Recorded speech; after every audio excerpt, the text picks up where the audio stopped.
जय हिंद एवरीवन। आज हम फिर प्रेजेंट है आपके सामने कुछ क्वेश्चंस लेके, कुछ आईआईटी के 2020 के क्वेश्चंस, जिन क्वेश्चंस को आज हम लोग देखेंगे, समझेंगे। इन क्वेश्चंस को करना कैसे है, पढ़ना कैसे है और सॉल्व कैसे करना है, किन फॉर्मूलेस का यूज़ करना है और एक इफेक्टिव वे जिससे कि हम इन क्वेश्चंस को बेटर तरीके से जल्दी सॉल्व कर पाए। So let's go for the very first question.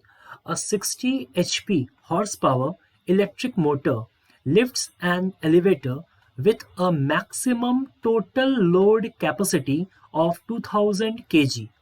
If the frictional force on the elevator is 4000 Newton, the speed of the elevator at full load is close to। आपसे कहा क्या है? देखिए, क्वेश्चन को पहले समझते हैं, फिर क्वेश्चन को सॉल्व करते हैं।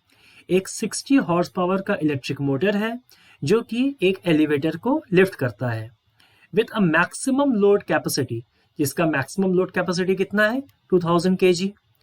अब अगर फ्रिक्शनल फोर्स जो एक्ट कर रहा है एलिवेटर पे वो 4000 न्यूटन का है। फ्रिक्शनल फोर्स हमेशा अपोजिट डायरेक्शन में एक्ट करता है, ध्यान रखिएगा। फ्रिक्शनल फोर्स जो है वो 4000 न्यूटन का है। The speed of the elevator at full load. अब एलिवेटर का स्पीड क्या होगा जब एलिवेटर की कैपेसिटी फुल होगी, मतलब कि फुल लोड पे होगी। तो इसके लिए हम लोग बात करते हैं, जब कैपेसिटी की बात की जाए तो आप लोगों को पावर के फॉर्मूले का इस्तेमाल करना है। जब कैपेसिटी की बात की जाए तो आपको पावर के फॉर्मूले का इस्तेमाल करना है। अब पावर का बेसिक फॉर्मूला क्या है इस केस में अगर हम बात करें, so P equals to F dot V. एक फॉर्मूला तो हमारा ये आएगा। इसके साथ साथ अगर हम देखें तो लिफ्ट पे डाउनवर्ड डायरेक्शन में mg काम कर रहा होगा, mg इंटू वी, ये हमारी वैल्यू आएगी। अब वन बाय वन हम वैल्यूज को पुट करते हैं। p की वैल्यू 60 hp दी हुई है, मतलब कि 746 हो जाएगा यहाँ पे। f की वैल्यू कितनी है? f है हमारा 4000 वेलोसिटी हमें नहीं पता। m की वैल्यू है 2000, g की वैल्यू है 10 इंटू वी। इसको अगर हम सॉल्व करेंगे तो हमें क्या मिलेगा? इसे हम 60 इंटू 746 रख देते हैं। यहाँ पे 4000 हमारे पास है v plus it will be 20,000 v। So add करेंगे तो 24,000 v आ जाएगा हमारे पास। 60 into 746, 0 will be cancelled out. So 6 into 746 upon 2400 equals to V. अब इस V की जो वैल्यू आएगी हमारे पास, that will be approximately 1.9 metre per second. ये हमारे पास जो वैल्यू आएगी that will be 1.9 metre per second. तो हमारे पास ऑप्शंस क्या है ये देखिए। हमारे पास जो फोर्थ ऑप्शन है यह है हमारे पास 1.9 मीटर पर सेकेंड। सो उम्मीद करता हूँ ये क्वेश्चन आप लोगों को समझ में भी आया है और आपने इस क्वेश्चन के कंसेप्ट को भी समझा है। Moving on to the next question, that is the if the magnetic field in a plane electromagnetic wave is given by B is equals to 3 into 10 to the power minus 8 sine 1.6 into 10 to the power 3 x plus 48 into 10 to the power 10 t j cap. यहाँ पे j cap का मतलब ये है कि आपका जो magnetic field है वो y एक्सिस पे है। सीधी बात, j कैप का मतलब यही होता है कि हमारा जो मैग्नेटिक फील्ड है वो y एक्सिस पे है। Then what will be the expression of electric field. अब इलेक्ट्रिक फील्ड का एक्सप्रेशन क्या आएगा? सो एक बेसिक कंसेप्ट है हमारे पास, C का रिलेशन है, that is C is equals to E not upon B not. ये हमारे पास एक वैल्यू आएगी। C is equals to E not upon B not का एक कॉमन फॉर्मूला होता है। सबसे पहले हम एक काम करते हैं, B का बेसिक इक्वेशन लिखते हैं। B is equals to B not sine bracket में kx प्लस ओमेगा t। ये जो इक्वेशन आता है ये इक्वेशन हमें क्लास 11 के वेव्स चैप्टर से मिलता है और क्लास 11 का जो कंसेप्ट है वो भी क्लास 12 के क्वेश्चंस को सॉल्व करने के लिए बहुत ही इंपॉर्टेंट रोल प्ले करेगा. So you have to keep focus on class 11 chapters as well. और इस क्वेश्चन के लिए हम ये कह सकते हैं कि हमारा एक कॉम्बिनेशन ऑफ कंसेप्ट्स है क्लास 11 के वेव्स का और क्लास 12 के इलेक्ट्रोमैग्नेटिक वेव्स का. वैसे तो वेव्स एक कॉमन कंसेप्ट है, उसी चैप्टर को कुछ हिस्से में क्लास 11 में पढ़ाया गया है और क्लास 12 में पढ़ाया गया है. सो यहाँ पे अगर हमें इक्वेशन का एक जनरल फॉर्म मिल चुका है तो यहाँ पे जब हम क्रॉस मल्टीप्लाई करेंगे we will get the value of B not. अगर हम यहाँ कंपेयर करते हैं तो बी नॉट की जो वैल्यू है वो है 3 इंटू 10⁻⁻8. हमें करना क्या है, ये जो हमारा इक्वेशन दिया हुआ है इस इक्वेशन के साथ हमें अपने जनरल टर्म को कंपेयर करना है और कंपेयर करते ही हमें बी नॉट की वैल्यू मिल जाएगी. So let's write down the value of B naught is equals to 3 into 10⁻⁻8. ये हमारे पास बी नॉट की वैल्यू है. So E naught will be equals to C into B naught. C की value हमें पता होती है 3 इंटू 10⁻8. इसे देखने की जरूरत नहीं है at least. Into 3 into 10⁻⁻8. So answer will be your 9. हमारे ई नॉट की वैल्यू कितनी आ गई, 9.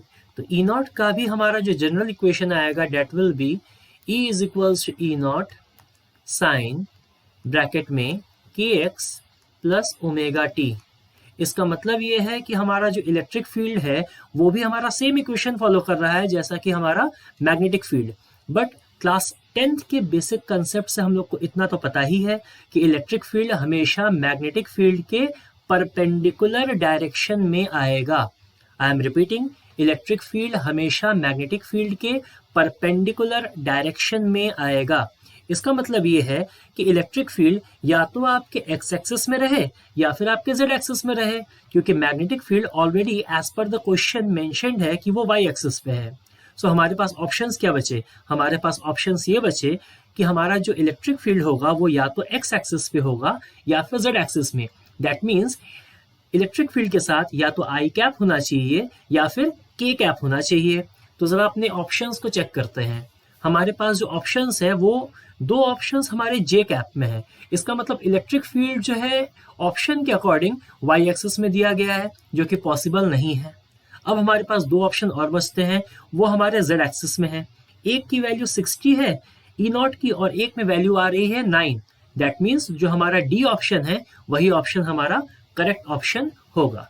सो डी ऑप्शन, और we can say the fourth option is the correct option. Moving on to the next question, that is the question number 3. ये भी आपके IIT JEE 2020 का question है.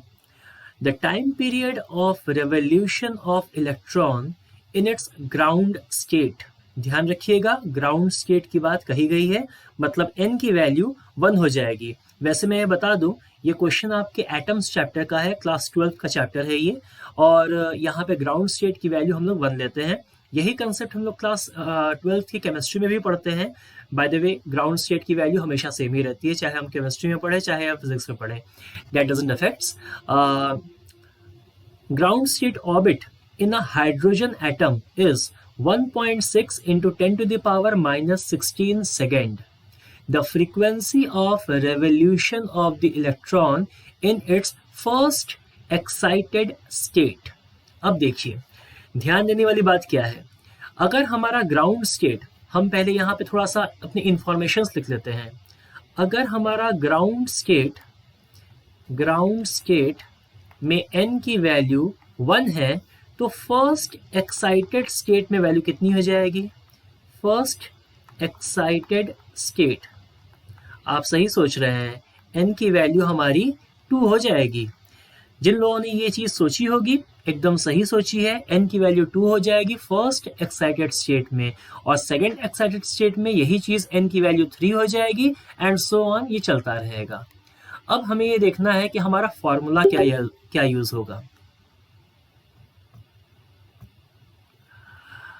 इस क्वेश्चन को सॉल्व करने के लिए हमें बेसिकली टाइम पीरियड का इक्वेशन चाहिए. So let's go for the equation of time period. Time period का एक जनरल इक्वेशन होता है T is proportional to n³ upon z square. ये आपका एक फॉर्मूला होता है. ध्यान रखिएगा, time period is proportional to n cube upon z square, जहां पे n क्या है, n is the number of orbit, जिस ऑर्बिट में आपका इलेक्ट्रॉन घूम रहा है, और z की वैल्यू क्या है, it is the atomic number, जिस एलिमेंट की बात की गई है। तो यहाँ पे हाइड्रोजन की बात की गई है, तो हम एक काम करते हैं, इक्वेशन 1 लिखते हैं T1, क्योंकि T1 क्वेश्चन में दिया हुआ है। T1 is equals to n 1 cube upon 1 square. T2 is equals to 2 cube upon 1 square, होना तो यही चाहिए। So T1 upon T2 should be equals to 1 upon 2 cube. The answer will be 1 upon 8। अब T1 की value question में दी हुई है, कितनी दी हुई है जरा चेक कर लेते हैं। T1 की वैल्यू है 1.6 into 10 to the power minus 16. So let's put it 1.6 into 10 to the power minus 16 upon T2 is equals to 1 upon 8. जैसे ही क्रॉस मल्टीप्लाई करेंगे हमें मिलेगा 1.6 into 10 to the power minus 16 into 8. The value will be, I think 8 6 are 48, 12.8 into 10 to the power minus 16 seconds. ये हमें T2 की value मिल जाएगी। अब हमसे क्वेश्चन में फ्रीक्वेंसी पूछा है, हमने टाइम पीरियड निकाला है। So what is the relation between time period and frequency? The relation will be T is equals to 1 upon nu. So T की वैल्यू हमारी कितनी आई, 1 अपॉन 12.8 into 10 to the power minus 16। इसको जब आप सॉल्व करेंगे तो आपकी वैल्यू आएगी 7.8 into 10 to the power 14 hertz. ये आपकी वैल्यू आएगी, और यही हमारे ऑप्शन में दिया हुआ है, option number 2, 7.8 into 10 to the power 14। मुझे उम्मीद है कि आपको ये क्वेश्चंस, ये कंसेप्ट्स, ये एक्सप्लेनेशन समझ में आए होंगे। So good bye, thank you.